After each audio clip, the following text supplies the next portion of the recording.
make it a point to get around and talk to everybody. You know, obviously it's kind of a unique situation being that Kale and I were in an alliance together and whatnot, and it's hard. I don't want to campaign against her, but yet I still want to stay in the game, obviously, of course. you know. So, and I can tell you from my point of view, I can't speak for anyone else, but you know, I completely understand that and understand what goes into it. So anything that you are to say about the situation wouldn't be held against either of you anyway. You know, it's just completely understandable, and you know, I would love to hear, you know, where you're coming from and absolutely. where you're planning on, you know, going, you know, assuming that you are to stay around for sure. Yeah, exactly. Yeah, as far as the conversation is going to be, there's no malicious intent in the conversation, of course, whatever. I know that. You know, as you know, I basically risked my security in doing what I did.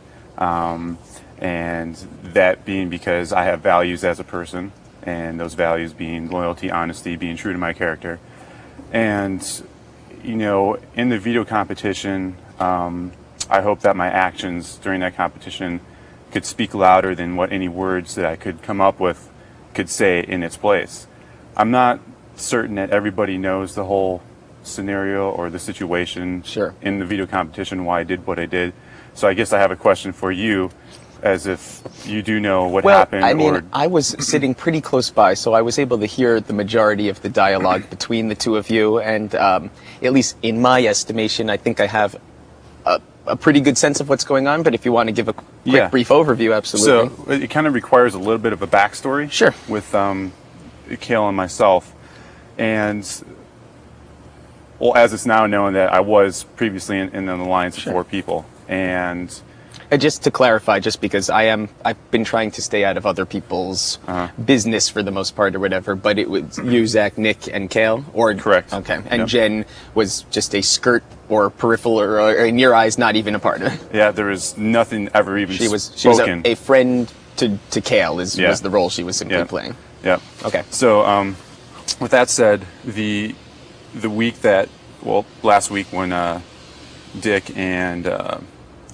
Danielle were up on the block, it was rumored to Kale and myself, actually, from another person in our alliance, that Dick was after us. And so that was the whole reason for the campaigning, which Kale and I obviously felt threatened, and we thought, well, that's certainly a scenario in which case if Dick won HOH next week, we'd be an immediate threat. Ironically enough, look what happened. What was the likelihood, right? You know, so that was, you know, both her and myself had the idea of, we should definitely vote Dick out. And so then I think she just took a larger role in actually going around and asking people, hey, what do you think about this? Unfortunately for her, she got caught up and, you know, called out on it, and Dick found out about it. So when it came down to time for the actual votes, you know, my alliance had told me, they're not going to go through. When Joe had obviously been put in the place of Danielle, that they weren't going to go through, that everybody was just going to switch their votes, that the alliance had set up basically an alibi for myself to kind of throw Dick off. Sure. To say, you know, that I really wasn't on his tracks, basically, you know, for the sake of my alliance and for myself, obviously. Absolutely. So Kale had come up to me then, and I went up to Kale and let her know that the votes had changed. She goes, oh, what should I do with my vote? I said, well, regardless of what you do with it, people already know that you're campaigning against it. You might as well keep it a vote, you know, against them, or else he's just going to call your bluff anyway. Right. You know, you're kind of in an unfortunate situation. There's nothing you can do about it.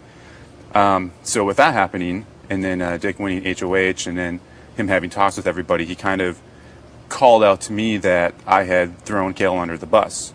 And I certainly don't want that to be rumored around as something I would ever do, or anything of that nature. So with keeping that in mind, I also had a conversation with Kale to kind of ask her about that. I'm like, did you never, you know, in any situation ever, you know, felt betrayed or anything? No, 100% loyal.